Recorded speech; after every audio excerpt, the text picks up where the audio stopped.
Will CEO James's mother accept him living with Tadeep when her new house is finished?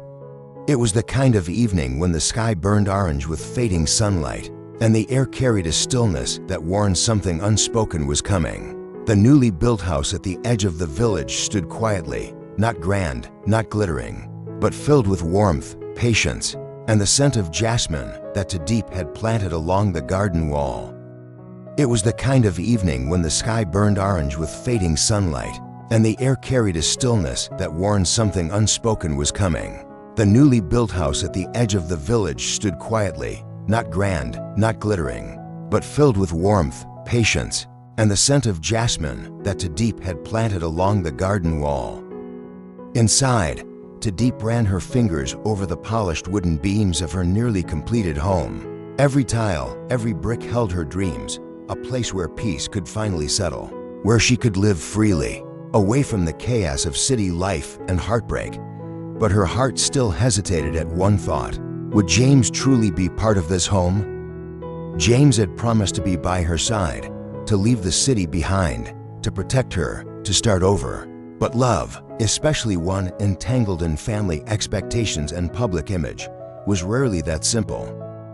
Back in the city, James stood in front of his mother's garden, where roses bloomed as fiercely as she had raised him. His mother, Madamla, was a woman of tradition, with sharp eyes that could read intentions like open books. And when James told her he wanted to live with Tadeep in her countryside home, unmarried, away from their family legacy, the silence that followed was deafening.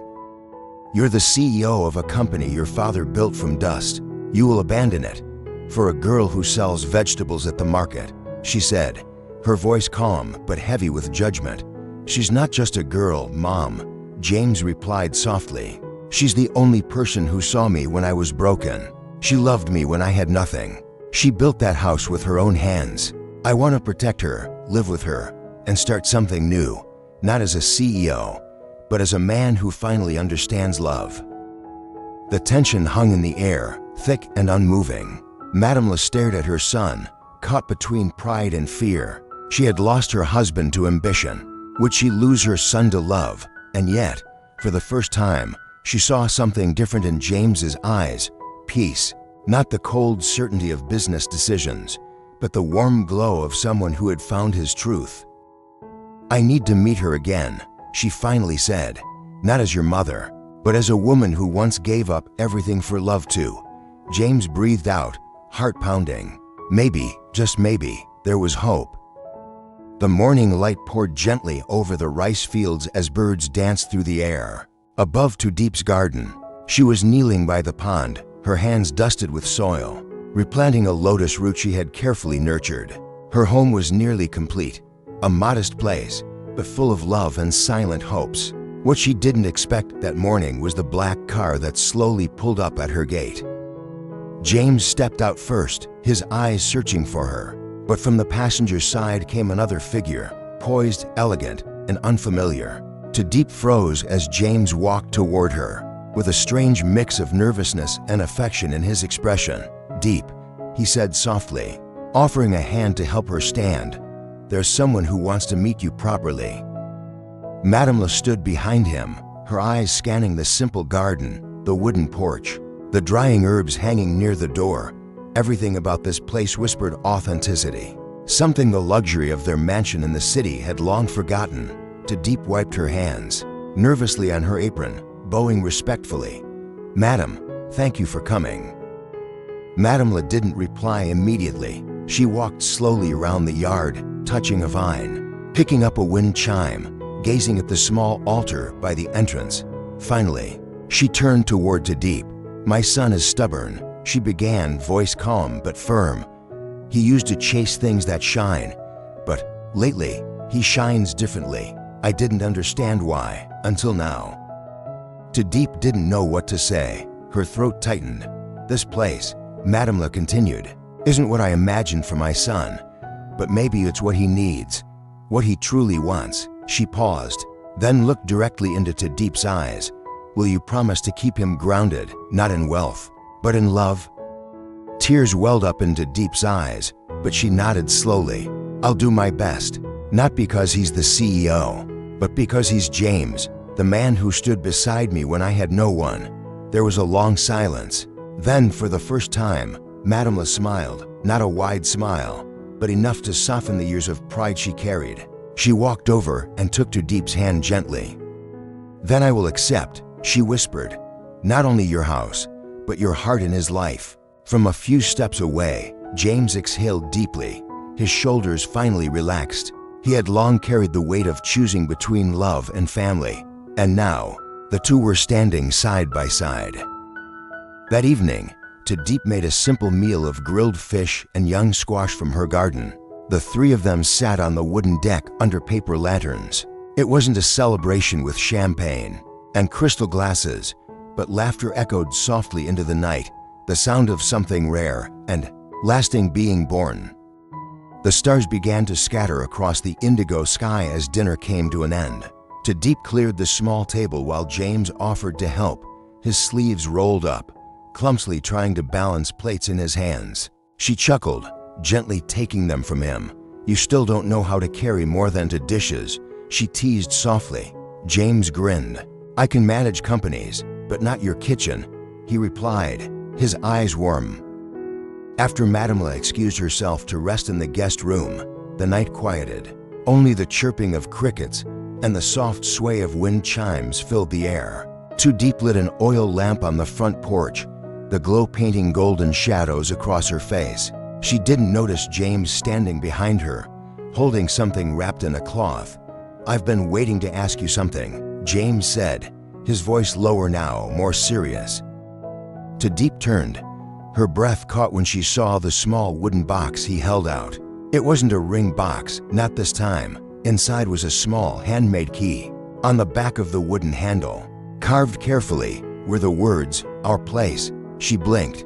"What is this?" James stepped closer. "I want to live here, with you. Not as a guest, not just a visitor who comes and goes. I want to wake up beside you. I want to fix that squeaky gate with you. I want to plant more trees in the garden. I want to build us." Deep's heart pounded. She looked down at the key, then up at him. Her voice trembled. "Are you sure? This life, it's not filled with luxury. It's slow, sometimes lonely. It's not the world you're used to." James took her hands. "I've been surrounded by everything except what truly matters, you. Deep, you're my peace. This house, it already feels more like home than any skyscraper ever did." Her eyes shimmered. Then, "Yes," she whispered, "let's build it together." They stood under the porch as the lantern above them flickered gently. James reached out and embraced her, his arms wrapping around the woman who had shown him a life beyond ambition, a life built on honesty, simplicity, and quiet love. That night, as they sat side by side watching the moon rise over the hills, they didn't need promises written in gold. The key in her hand and the warmth in their hearts were enough. The days passed gently, like the rustling of leaves in the breeze. Life in the countryside was calm, almost dreamlike for James. He was no longer the man buried in deadlines and investor meetings. He woke up early, helping Deep water the small garden outside their nearly finished house. They laughed over burnt toast, shared stories under the mango tree, and for the first time in years, James felt human again. But peace never lasts forever. One morning, as the sun stretched its first rays over the tiled roof, a luxury black car stirred up dust on the narrow village road. James, holding a basket of freshly picked vegetables, narrowed his eyes. Deep stepped out from the kitchen, drying her hands. "Is that someone you know?" The car stopped in front of the house. The door opened. A woman stepped out, elegant, poised, and with an aura that didn't belong in the countryside. It was Trang, James's former secretary. Deep froze. Trang smiled, as if her last betrayal had never existed. "James, I'm so sorry to show up like this, but I needed to talk." Deep's eyes flickered between the two of them. She remembered all too well the misunderstanding Trang had once caused, pretending to be intimate with James to create chaos. The memory still stung. James stepped forward, voice firm. "Why are you here?" Trang looked at Deep, then back at James. "Because I made a mistake, and I need to make things right." To Deep stayed silent, her gaze steady. "Mistake," she said softly. "You pretended to sleep with the man I love. You sent me pictures. You broke something between us." Trang's face fell. "I was jealous. I didn't expect you to actually last. I thought he'd come back to the city, too. Me." James took to Deep's hand, squeezing it gently. "I never loved you, Trang. And what we have, what to Deep and I have, doesn't belong to your world of manipulation." Trang looked away, wounded pride flickering in her eyes. "Then I'll leave. But I wanted you to hear it from me. I lied. James never betrayed you." There was a long silence. Then, to Deep stepped forward. "I forgave James a long time ago, but I won't forget what you tried to destroy. I hope you find peace, Trang. Somewhere far from here." Trang's eyes filled with something that looked like regret. She turned and walked back to her car, without another word. As the car disappeared down the dusty path, James turned to Deep. "Are you okay?" She nodded, her voice steady. "As long as you're with me, I will be." And just like that, they turned back to their unfinished home, a symbol of everything they were still building. One stone, one truth, one act of forgiveness at a time. Life lesson: the power of trust and forgiveness. In every relationship, challenges are inevitable. Misunderstandings, external manipulation, and moments of doubt can test the strength of even the deepest love. But what defines the outcome is not the problem itself, it's how we respond to it. To Deep and James went through a storm created by lies and jealousy. It would have been easy for them to walk away from each other, to let anger or hurt take over. But instead, they chose to communicate, to trust again, and ultimately, to forgive. This story reminds us that trust is not given, it is earned and nurtured. It also shows that forgiveness is not a sign of weakness, but a symbol of inner strength. When someone you love hurts you, whether by action or misunderstanding, holding on to pain can only build more distance. Letting go when the person is genuinely remorseful and change is visible is a courageous act. Moreover, this story teaches that honesty and clarity are the foundations of any lasting bond. If James had not stood firm and spoken the truth, if To Deep had not listened with her heart, they would have lost something precious forever, in life and love. Remember, truth will always come to light. Trust is delicate, protect it, and love, when it's real, can survive even the hardest of storms. Continued life lesson: love that grows through challenges. As To Deep's home neared completion, it symbolized more than just a physical place. It represented a new chapter, a safe space built not just with bricks, but with hope, independence, and resilience. Yet even the most beautiful home can feel empty without emotional harmony. When James wanted to live with her, it wasn't just a desire to be close. It was a promise to protect, to care, and to be present in the everyday moments. But true love isn't about occupying the same space, it's about sharing the same heart. To Deep's hesitation and James's vulnerability reveal a powerful lesson. Love should never feel like pressure, it should feel like peace.